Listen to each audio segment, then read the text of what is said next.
do the opening. Oh no, please, you do the honors. Hello everyone, welcome to and read another chapter. And we watched a couple of these videos, didn't want to watch too many, but this is the Buried Treasure book tag as the title suggests. And this was not as easy as I thought it was gonna be. I was like, it means you can just browse your books and choose, and it's not easy.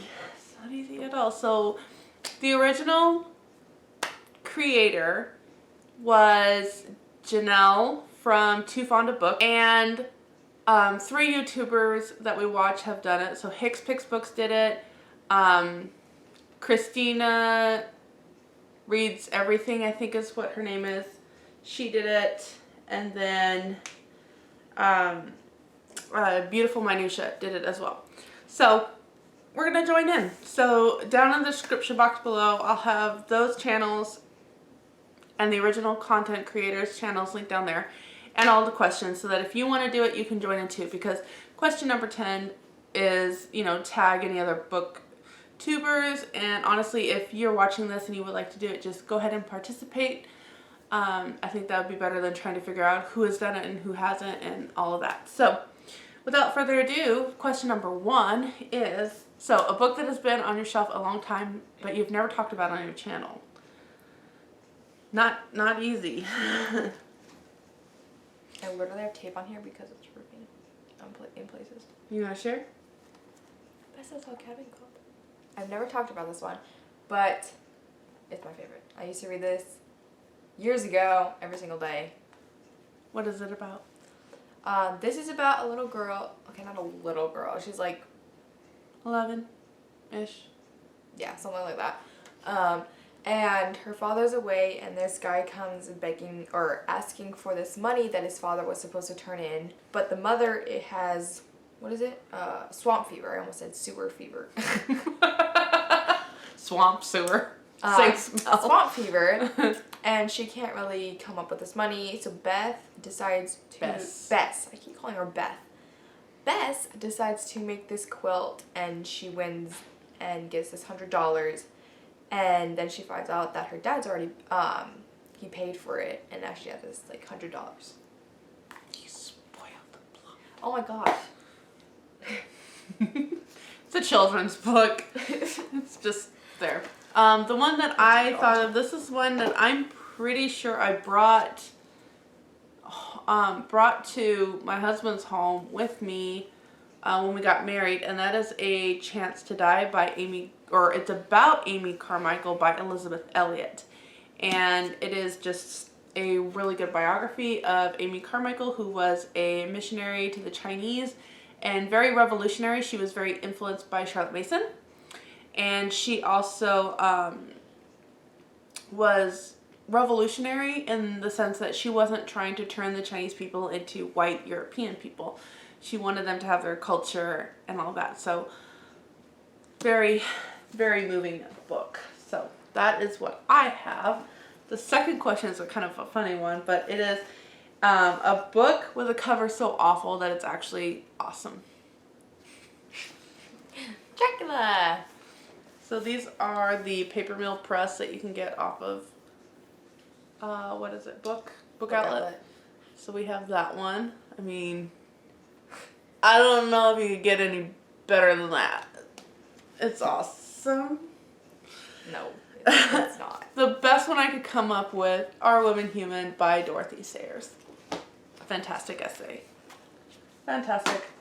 Okay, question number 3. A book you love that you wish everybody would read. I'll start this one off because I struggle with questions like this.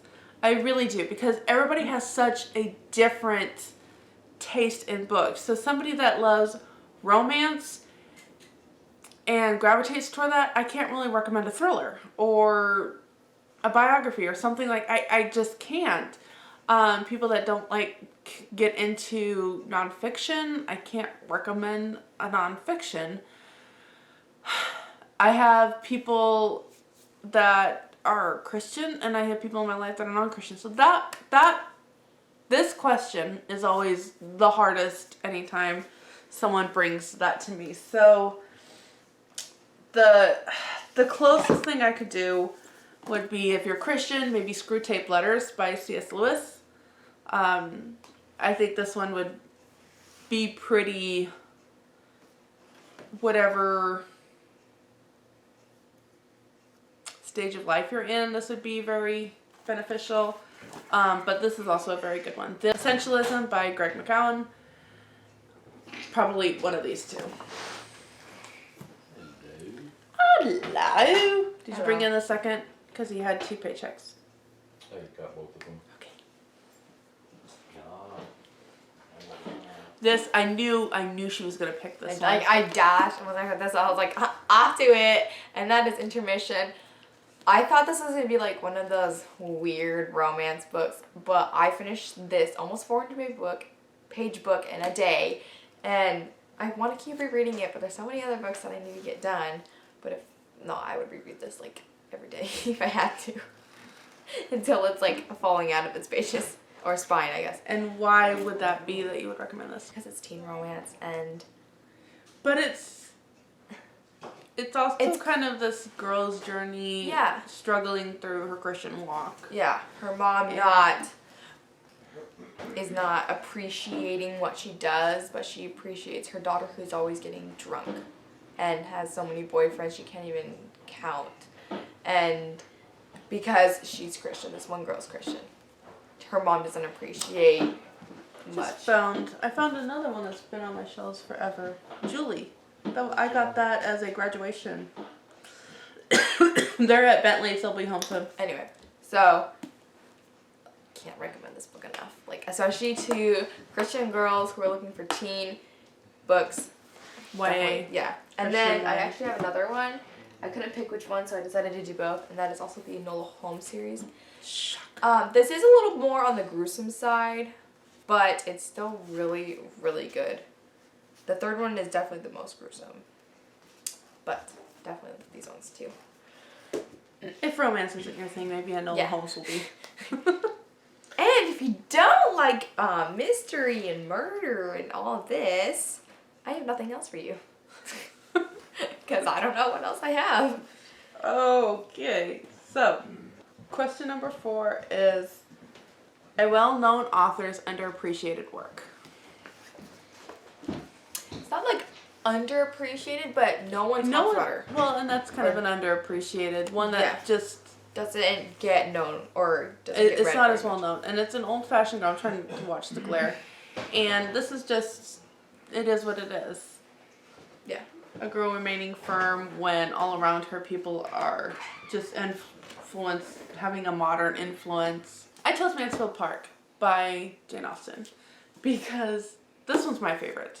Fanny Price is definitely my favorite character. She seems like she's a pushover, but she's one of those that just selects the battles she's going to face. And I think it's just really an underappreciated work. Jane Austen also did a really good job in sharing that, influences aren't just within a city being surrounded. Like, influences are everywhere. And there is such a idea that we need to escape to the country to get away from these outside influences.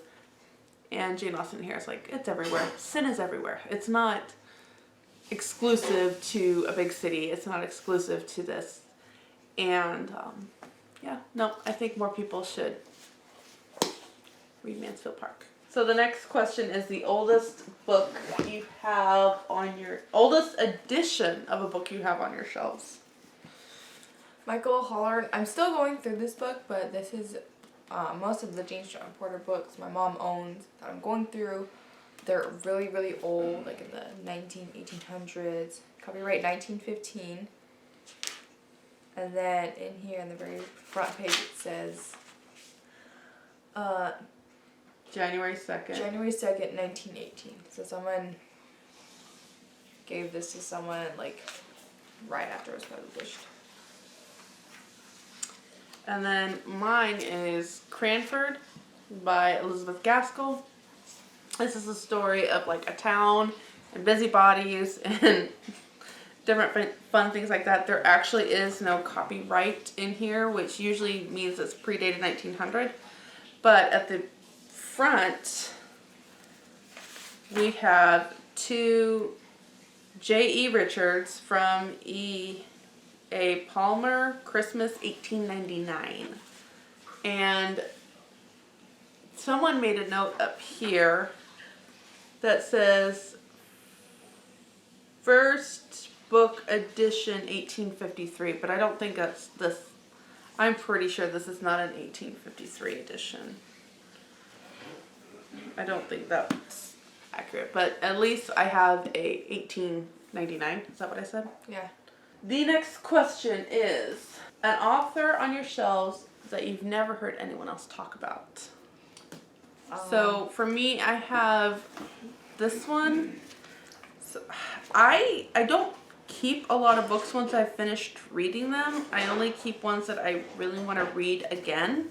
But this one is autographed. This is by Rachel Pedden, and it is autographed. And this is a Farm Wife's Almanac of Country Living. These were originally stories or works submitted to the Indianapolis Star and the Muncie Papers, which is in my area. So they were originally submitted to Indiana about a woman living in the area. And even funnier, I actually got this at a library sale in California without knowing that. So I've never heard anybody talk about this author, and so I'm just going to use this one because it was handy. I couldn't think of anything else, I'll be honest. I have Ebisary. This one, I got this not like a couple months ago, more like in January, but I've never heard anyone talk about it, and I'm currently reading it, and to be honest, I'm not that impressed with it. It is so confusing, and I feel like I've missed half of his life. Like, he just jumped to, okay, now I'm heading off to war. Why are you heading off to war? It's just really confusing, and I was really bummed because I thought I would like it, and I loved the cover so much. Hopefully it gets better towards the end.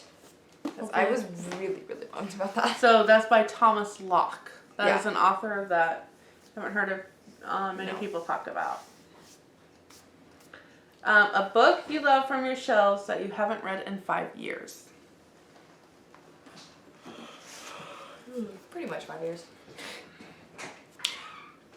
If I can find it, we actually did I think that was our very first book video where I had read about one of the Lady Pinkerton detectives, Kate Worland, and then you read this one, and that was kind of like our beginning into booktube. So this is the detective's assistant, and this is a young, It's not 11-year-old. but it's not Kate Warren, it's Kate Warren's niece. When orphaned 11-year-old Nell Warren arrives in Chicago, she is shocked to find that her long-lost aunt is a detective working for the famous Pinkerton National Detective Agency. Yeah. And so she starts to help her, and her aunt figures out that she can solve these cases. So, kind of like Enola Holmes, this would be Yeah. your very first introduction into those Yeah. kind of books.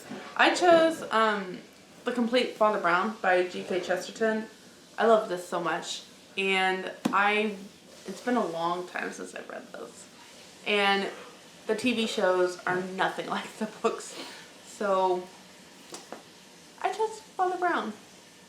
Because I think I would even put Father Brown higher than Sherlock Holmes. I think I would. I just love the kind of character he is. So I also really enjoy Foyle's War, the TV show, and just the gentleness that Foyle is. Oh, you would like Foyle's War.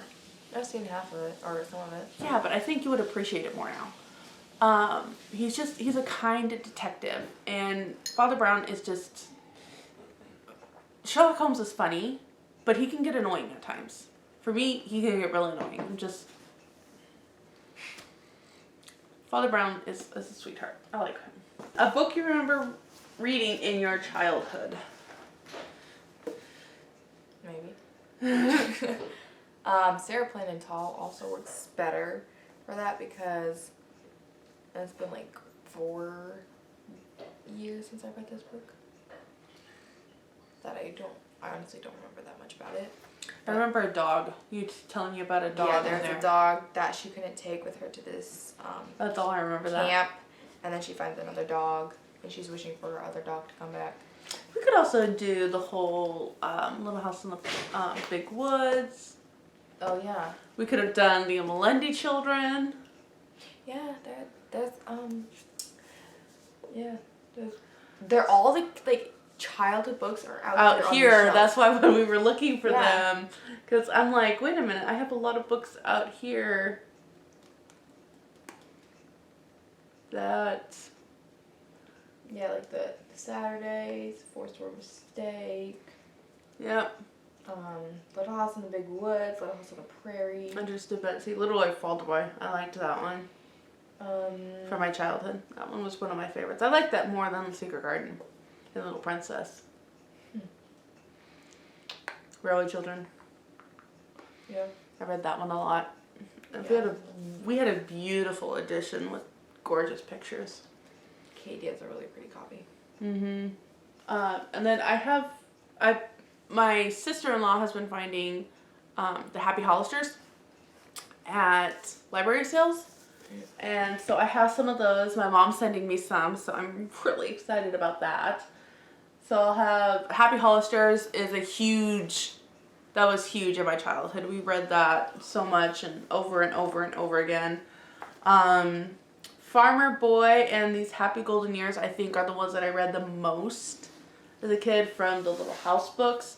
And then another one that I would read a lot is Peanut Butter's Friends in a Chopstick World. Again, our main character in here, Amy Carmichael, they're all named after, those 3 kids are named after famous missionaries. So Adoniram Judson, Hudson Taylor, and Amy Carmichael. And they go be a missionary to China, and it's just not what she expects. She expects to be Amy Carmichael, and it's not that at all. So I think that's probably the one that I remember most. And then question number 9 is a genre or a book from a genre you don't tend to read from. Thriller. I've never read thriller until I picked up this book, which was about a year ago. No, it was in January. No, it wasn't. Yeah, it was. No, it wasn't. It was some time ago, in the last few months.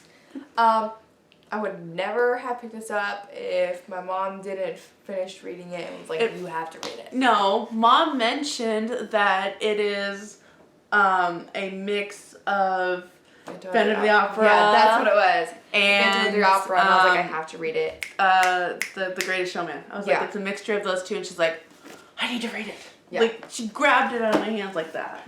And then I sat on the couch. I mean, it did take me a little while because I'm not used to this kind of thing. So like, she's like, I need to sleep at night. Yeah. Good book, and I'm currently reading. It's called Never Let Go, and that is a book. It's more of like a mystery, and I wouldn't read. Never Let Go. Elizabeth Goddard, the book that you started, and you're like, it's too mushy. Oh yeah. The mushy book. It's not mushy at all compared to the.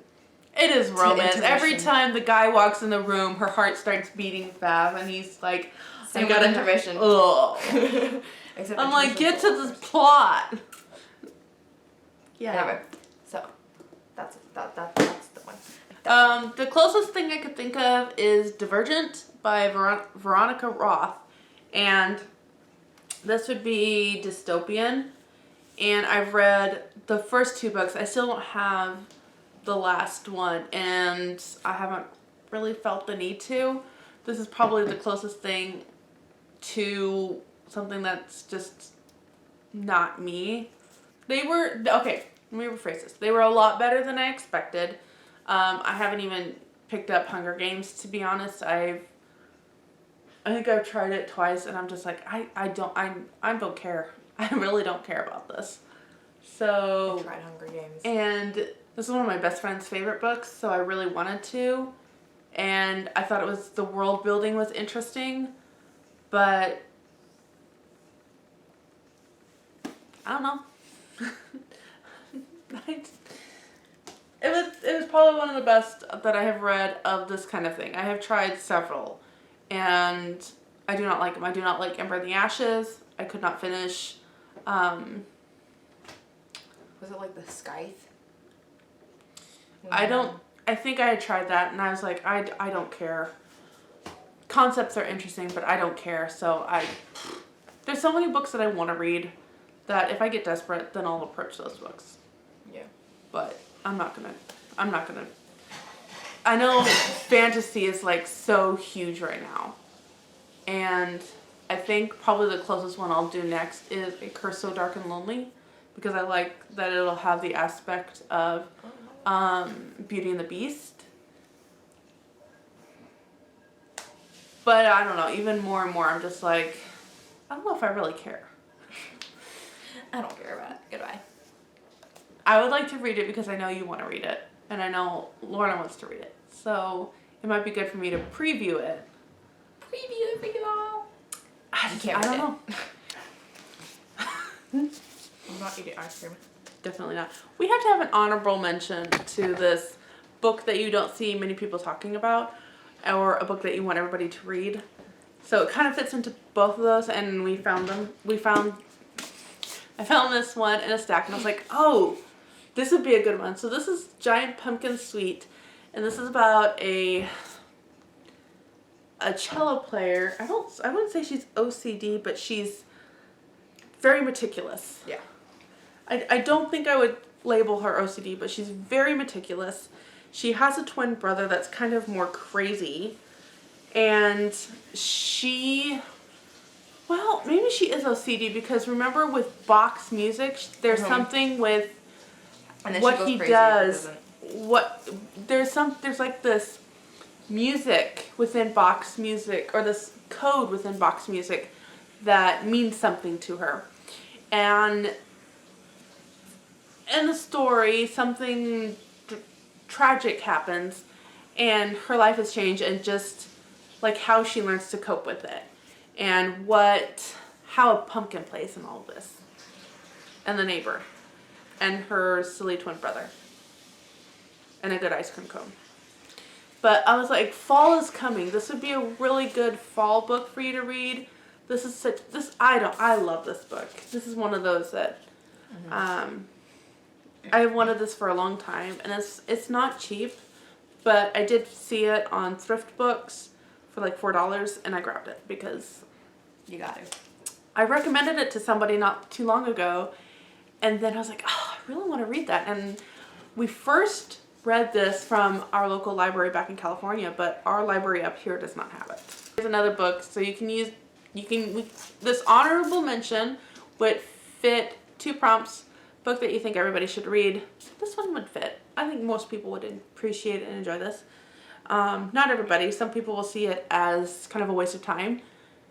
It also fits the prompt, a book that you don't see many people talking about. So we had to add that one in. So that's going to be it for the Buried Treasure book tag. Thank you so much. I feel like you're saying berry, like the berries that you eat. The Buried Treasure book tag. Buried treasure. The Buried Treasure book tag. Bury. Maybury. Okay. Did you recognize any of the books that we have shared with you, other than Enola Holmes? Like, I know that one. And Jamie Jo Wright. I know everybody's talked about those. Jane Austen. Anyway. Did you get any titles that you're interested in now? Thank you so much for watching. And until next time, have another cup of coffee. On my team. And read. I'm getting stuck on, what was that? Until next time, have another cup of coffee. Or tea. And read another chapter. That was so much better.